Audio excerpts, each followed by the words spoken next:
네, 그럼 생성형 AI 처음부터 시작해 보도록 하겠습니다. 오늘은 간단하게 볼 거예요. 생성형 AI라는 게 도대체 뭐냐? 그리고 이 생성형 AI를 처음 시작하기 전에 좀 짚고 넘어가야 할 기본 개념들이 있어요. 거기에 대해서 이번 비디오에서 보도록 할게요. 네, 그럼 생성형 AI라는 게 도대체 뭘까요? 오픈 AI CEO인 샘 알트만은 이렇게 이야기를 했어요. 우리는 인공지능 역사상 가장 중요한 순간을 살고 있다. 생성형 AI는 단순한 기술 발전이 아니라 인간의 창조력을 확장하는 도구다. 네, 그럼 도대체 이 생성형 AI란 무엇이냐? 기존 데이터를 학습해서 새로운 컨텐츠를 창조할 수 있는 인공지능 시스템을 의미합니다. 그래서 기존의 AI가 분석이나 분류, 예측 같은 것들을 했다면 생성형 AI는 말 그대로 무언가를 생성하는 것, 창조하는 것에 초점을 두는 거죠. 그래서 종류를 보면 크게 세 가지로 나눌 수 있을 거예요. 텍스트를 생성하는 거, 이미지를 생성하는 거, 음성을 생성하는 거. 그래서 텍스트를 생성하는 경우에는 우리가 아는 여러 가지들이 있죠. 챗GPT, 클로드, 제미나이 같은 것들이 있을 것이고요.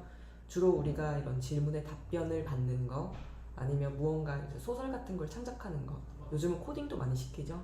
아니면 번역이나 요약, 이러한 다양한 태스크들을, 그러니까 이런 텍스트를 생성하는 다양한 태스크들을 지금 이용하고 있습니다. 그리고 달이라든지 미드저니 같은 걸로 요즘은 텍스트만 넣어서 이미지를 생성할 수 있죠. 그리고 이미지의 스타일을 변환한다든지 어떤 디자인을 제작한다든지 이런 것에 이미지 생성으로 생성형 AI를 활용하고 있습니다.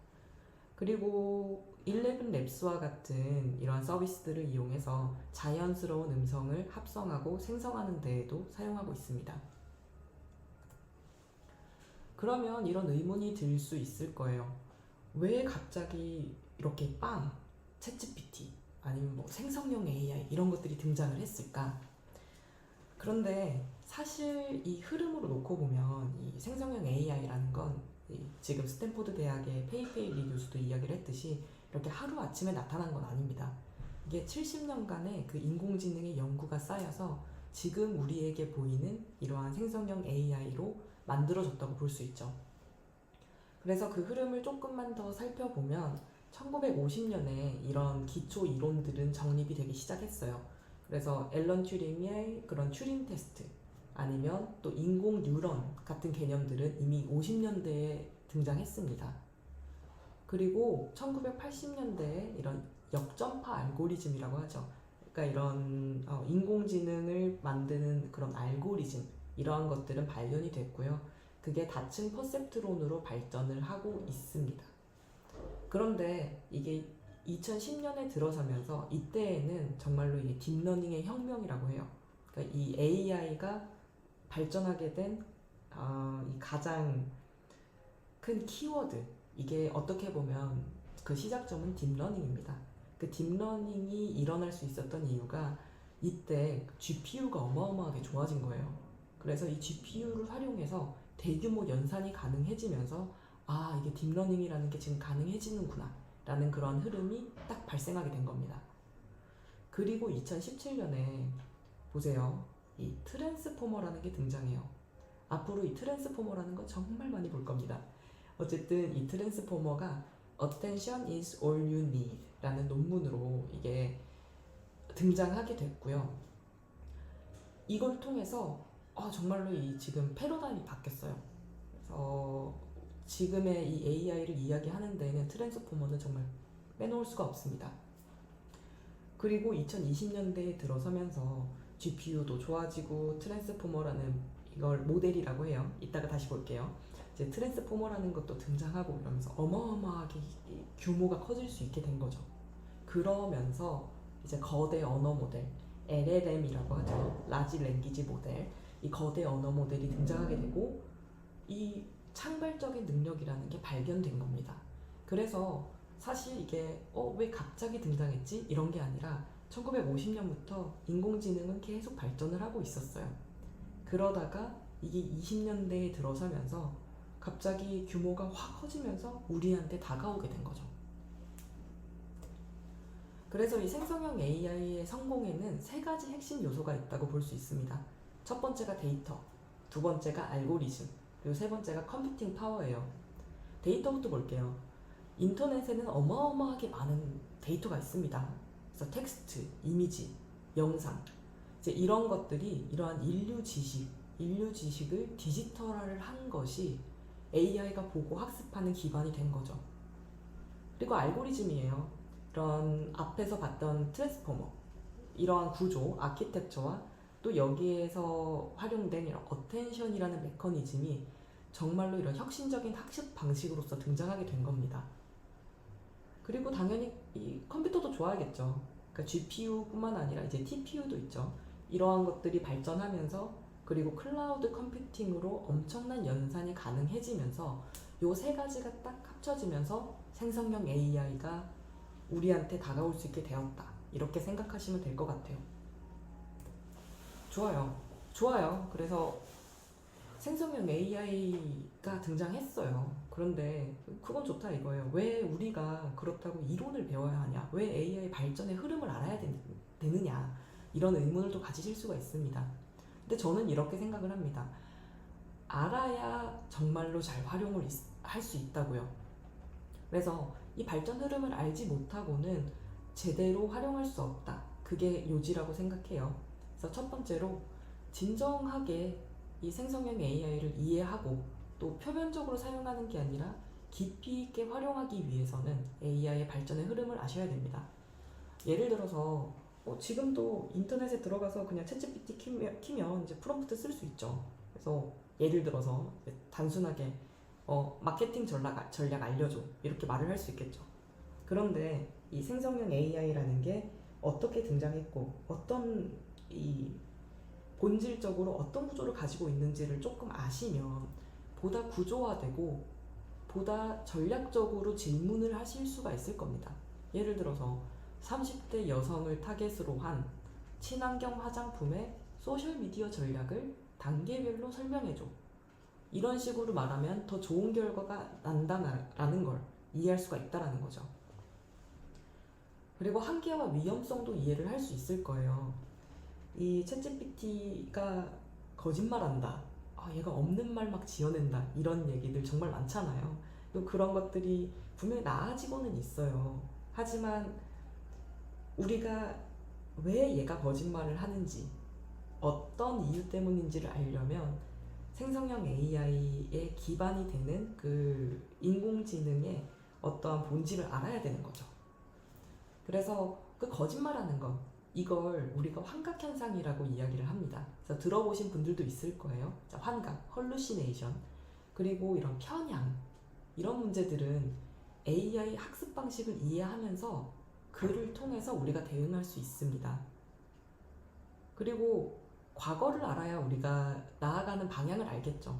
그래서 과거 그리고 현재 AI 발전이 어디에서 왔는지를 알면 지금 떠오르고 있는 이러한 키워드들, 예를 들어 멀티모달 AI, 그리고 에이전틱 AI, 개인화 AI, 이러한 것들에 대해서도, 그리고 앞으로는 그 이후로는 또 어디로 갈지도 나름대로의 인사이트를 가지고 예측을 할 수가 있을 거예요. 그리고 창의적인 활용을 하기 위해서도 당연히 필요하겠죠. 그러니까 AI는 본질적으로 이런 확률적인 패턴 생성기입니다. 그래서 이런 것들에 대해서 원리를 알고 어떻게 동작하는지를 나름대로 이해를 하시면 정말로 이런 창의적인 브레인스토밍을 하는 파트너로서, 그리고 반복적 작업을 자동화하는 도구로서, 아이디어를 확장하고 발전시키는 도구로서 나름대로 이렇게 써야겠다 라는 기준점이 잡히실 거라고 생각해요.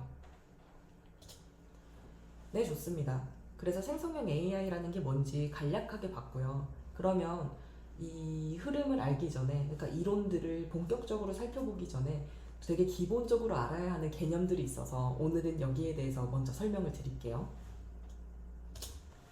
네, 좋습니다. 우선 모델이라는 용어가 있어요. 여러분들 모델 하면 뭐가 제일 먼저 생각이 나시나요? 저는 이게 제일 먼저 떠오르거든요. 근데 많은 분들이 그러실 거라고 생각해요. 모델 하면 이거잖아요. 런웨이에서 이렇게 딱 걷는 멋있는 사람들. 근데 이게 인공지능에서는 모델이라고 하면 패턴을 학습한 어떠한 그 인공지능을 의미합니다. 그래서 이게 무슨 말이냐면 이런 것들이 바로 AI 모델들이에요. 우리가 매일 사용하고 있는 거죠. 챗 GPT, 클로드, 제미나이, 달리 이런 것들 하나하나가 어떻게 보면 모델이라고 볼 수 있습니다. 그러니까 챗 GPT는 질문에 답변하고 다양한 주제에 대해서 대화할 수 있는 대화형 AI 모델인 거죠. 클로드도 비슷하죠. 그러니까 인간과 같은 대화가 가능한 이런 인공지능 비서 모델인 겁니다. 그리고 제미나이도 구글이 개발한 대화형 인공지능 모델인 거죠. 맞아요. 그러니까 이 모든 것들의 공통점은 모두 AI 모델이라는 겁니다. 그래서 앞으로 제가 강의를 진행하면서 모델이라는 표현을 엄청 많이 쓸 거예요. 그래서 이 모델은 이러이러한 특성이 있어요. 이 논문은 이러한 모델에 대한 내용입니다. 이런 식으로요. 그렇게 했을 때 여러분들은 이게 그 패턴을 학습한 인공지능을 의미를 하는구나 이렇게 생각을 하시면 될 것 같아요. 그래서 인간과 그러면 AI 모델을 이런 좀 전문성으로 예시를 들어서 생각을 해보면 이럴 수 있겠죠. 의사가 있다고 쳐볼게요. 그럼 경험이 많은 의사예요. 그러면 이 의사는 수많은 환자들을 진료를 했겠죠. 그러면 그 진료한 경험을 바탕으로 어떤 증상이 있어요. 그럼 그 증상들 사이에 그 패턴을 파악하겠죠. 그래서 새로운 환자의 병도 진단을 할 수 있을 겁니다. 비슷하게 이런 AI 모델도 데이터를 엄청 본 거예요. 그래서 그 수많은 데이터를 토대로 자기가 학습을 해서 그 정보들 사이에 패턴을 파악을 하는 거죠. 그리고 새로운 입력이 들어왔을 때 자기가 이전에 봤던 정보들과 그걸 토대로 학습한 내용을 바탕으로 적절한 출력을 생성을 해내는 겁니다. 네, 좋아요. 또 토큰이라는 단어가 있어요. 토큰. 토큰 하면 뭐가 제일 먼저 생각나시나요? 저는 사실 이게 제일 먼저 생각이 났습니다. 아니 근데 이게 들으시는 분들에 따라서 오히려 이게 뭔지 모르는 사람들도 있을 것 같아요. 그렇죠? 일단 저는 토큰 하면 제일 먼저 이게 생각이 났어요. 그리고 이걸 아는 분들도 꽤 많으실 거라고 생각해요.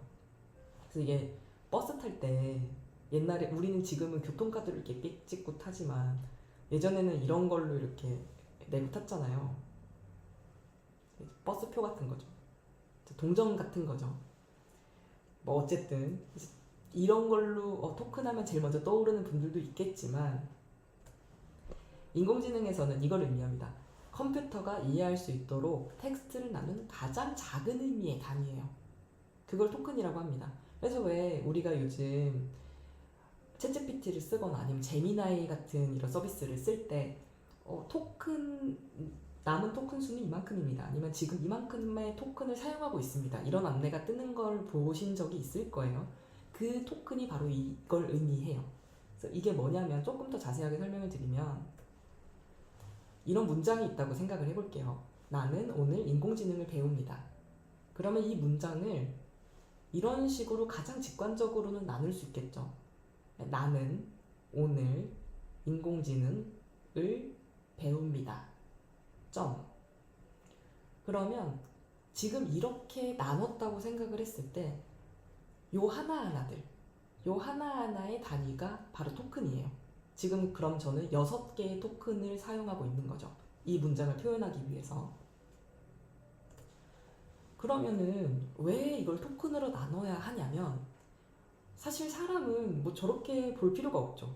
나는 오늘 인공지능을 배웁니다. 이 문장이 있으면 사람은 그냥 그 문장을 통째로 보고도 의미를 쉽게 파악할 수 있어요. 그런데 컴퓨터는 그렇지 않단 말이죠. 이거를 통으로 보면 컴퓨터는 이해를 할 수가 없어요. 그래서 토큰이라는 이러한 조각으로 나눠줘야 됩니다. 그래서 하나하나 이해를 하게 돼요. 그러면 어떻게 토큰으로 나누느냐? 그러니까 토큰이라는 게 뭔지는 우리가 이제 알았어요. 그러면 이걸 토큰으로 나누는 걸 토크나이징이라고 해요. 그래서 토큰으로 나눠주는 어떠한 이 기능을 하는 걸 토크나이저라고 합니다. 그럼 또 이 토크나이저들은 자기네들 나름대로의 또 방식이 있어요. 가장 직관적으로 우리가 생각하려면 이거 단어 단위로 토큰을 나눌 수가 있겠죠. 그래서 나는 오늘 인공지능을 배웁니다가 있으면 나는 오늘 인공지능을 배웁니다. 이런 식으로도 나눌 수 있을 거고, 이걸 자무 단위로 나누게 된다면 이런 사과라는 단어가 있어요. 그럼 이걸 시옷, 기역, 와 이런 식으로도 나눌 수 있겠죠. 자소 단위로 나눈다는 건 먹었다 이게 있으면 먹었다 이렇게 나눈다는 겁니다. 그리고 BP 방식이라는 게 있어요. 이건 나중에도 좀 더 살펴볼 겁니다. 이건 토큰을 나누는 걸 사람이 하는 게 아니라 토크나이징을 하는 것 자체를 인공지능한테 시킨다는 겁니다.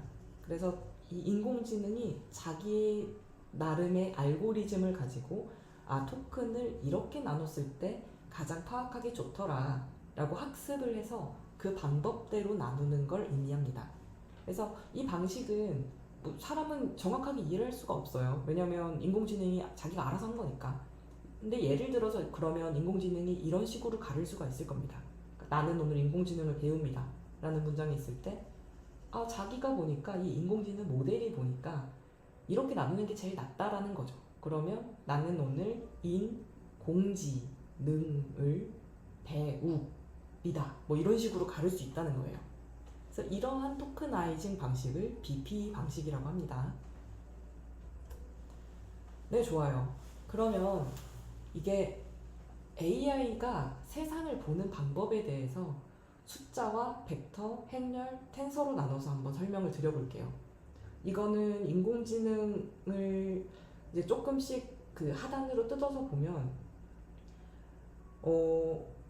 이 인공지능이 어떤 식으로 이 연산을 하고 있는지 거기에 대해서 조금 더 와닿게 설명을 앞으로 하기 위해서 제가 지금 설명을 드리는 거라고 생각을 하시면 될 것 같아요. 천천히 한번 볼게요. 우선 이것부터 생각을 해보자고요. AI는 도대체 어떻게 생각을 할까? 그러면 사람 같은 경우에는 그냥 보는 것처럼 이렇게 머릿속으로 생각을 하겠죠. 오늘 뭐 하지? 이런 것처럼. 그러니까 빨간 사과가 맛이 있다. 고양이가 귀엽다. 이런 식으로 생각을 하겠죠. 근데 AI 같은 경우에는 우리가 이렇게 생각하는 것처럼 이 모든 것들을 숫자로 수치화해서 이해를 합니다. 그래서 AI가 예를 들어 이렇게 생각을 한다라고 우리가 생각을 해보자고요. 그러면 AI의 생각은 이런 식으로 표현을 할 수 있을 거예요. 0.8, 0.2, 0.9 이런 하나의 쭉 무언가로, 아니면 또 지금 이건 한 줄로 돼 있지만 이렇게 두 줄로써 이런 식으로도 생각을 할 수가 있겠죠. 그래서 어쨌든 모든 것들을 숫자로 생각한다는 거예요. 자, 이걸 생각하면서 한번 가볼게요. 그러면 우선 숫자라는 건 뭘까요? 숫자. 예를 들어 30이라는 게 있다. 이러면 이건 하나의 값이죠. 그러니까 이 30이라는 예를 들어 하나의 값으로 정보를 나타내는 가장 기본적인 데이터가 바로 숫자입니다. 그래서 예를 들어 25라는 숫자가 있으면 이건 어떤 온도를 의미할 수도 있을 거예요. 30이면 뭐 나이를 설명할 수 있겠죠. 0.8이면 확률, 95다 이러면 점수, 이런 식으로 어쨌든 하나의 이 값으로서 하나의 특성이나 하나의 속성을 나타내는 것, 이걸 숫자라고 생각을 일단 해볼게요. 다시 말합니다. 30이라는 게 있어요. 그러면 우리는 지금 이걸 30세다 하나의 특성을 의미하는구나 라고 생각할 수 있어요. 자, 그럼 벡터라는 건 뭘까요? 이건 여러 개의 숫자를 순서대로 나열한 그 1차원의 그 배열입니다. 배열. 그래서 예를 들어 지금 여기에 175, 70, 30이라고 되어 있는 요게 하나의 벡터입니다. 배열이죠.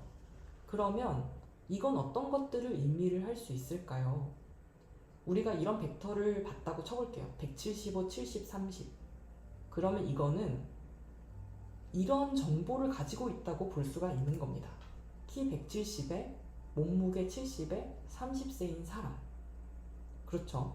아까 전에 30을 봤을 때보다 벡터에서는 훨씬 더 많은 정보를 담을 수가 있겠죠. 그렇죠. 그래서 AI가 봤을 때는 이런 거라는 겁니다. 하나의 객체 아니면 개념을 여러 특성으로 표현을 한 거죠. 키, 몸무게, 나이로 지금 표현을 했죠. 그러면 AI는 이 벡터를 딱 봤을 때 아마 이러한 어떠한 사람을 떠올리지 않겠어요? 좋아요. 그리고 행렬이 있습니다. 매트릭스라고도 하고요. 이건 벡터들을 행과 열로 정렬한 2차원의 그 표 형태의 데이터 구조예요. 그래서 자 볼게요. 우리가 아까 이런 벡터 봤죠? 175, 70, 30이에요. 근데 요거를 여러 가지 벡터를 쌓아서 하나의 행렬로 만들었죠. 그리고 정보들을 보면 이런 것들이 들어간단 말이에요. 180, 80, 25, 165, 60, 35. 그러면 이거는 뭘 의미할까요? 좀 짐작이 가시죠? 이러한 세 사람의 정보를 의미할 수가 있겠죠. 키 180에 80에 나이 25인 사람, 키 165에 몸무게 60에 나이는 35인 사람. 그럼 이런 세 사람에 대한 정보가 매트릭스로서 들어갈 수가 있게 된다는 겁니다. 그러면 이 정보를 이렇게 봤을 때 우리 눈에는 어쩌면 표로 보이지만 그냥 단순하게 AI는 이런 걸 떠올리지 않겠어요. 그래서 여러 객체들의 특성을 체계적으로 정리한 걸 의미합니다. 그럼 텐서라는 건 뭘까요? 텐서는 3차원 이상이에요. 3차원 이상의 어떤 다차원 배열.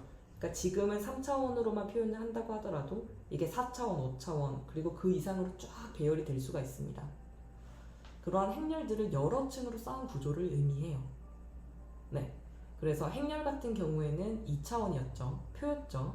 근데 텐서는 이런 것들을 3차원 이상으로 쌓아 놓은 겁니다. 그러면 이렇게 표현할 수가 있겠죠. 이게 하나가 행렬이죠. 이 행렬이 뭐였어요? 세 사람에 대한 정보였죠. 지금 여기서도 세 사람에 대한 정보라고 볼 수 있죠. 이런 게 이렇게 막 쌓인단 말이에요. 그러면 각각 다른 키, 몸무게, 나이인 세 사람이 모인 세 개의 그룹을 지금 이 텐서는 표현하고 있죠. 그래서 복잡하고 다차원적인 정보를 저장하는 고차원의 데이터 구조를 의미할 수 있습니다. 정리를 해볼게요. 숫자, 벡터, 행렬, 텐서. 숫자라는 건 넘버라고도 하고 스칼라라고도 합니다. 그래서 하나의 값을 의미해요. 5라고 하면 이게 어떠한 그런 하나의 특성을 가진 걸 의미를 하는 겁니다. 그리고 벡터는 이렇게 생긴 거죠. 1차원 배열이에요. 그리고 이 배열에서 다양한 특징들을 의미를 할 수가 있을 겁니다. 그리고 행렬은 이런 식으로 표현합니다. 이런 식으로 실제로 프로그램에서도 쓰여요. 그래서 벡터들을 행과 열로 배열한 2차원의 표, 여러 사람에 대한 특성을 의미할 수 있겠죠. 그리고 텐서는 이런 행렬들을 또 여러 개로 쌓은 겁니다. 그래서 3차원 이상이 될 수 있어요. 그리고 아주 고차원의 복잡한 정보들을 의미할 수 있게 됩니다.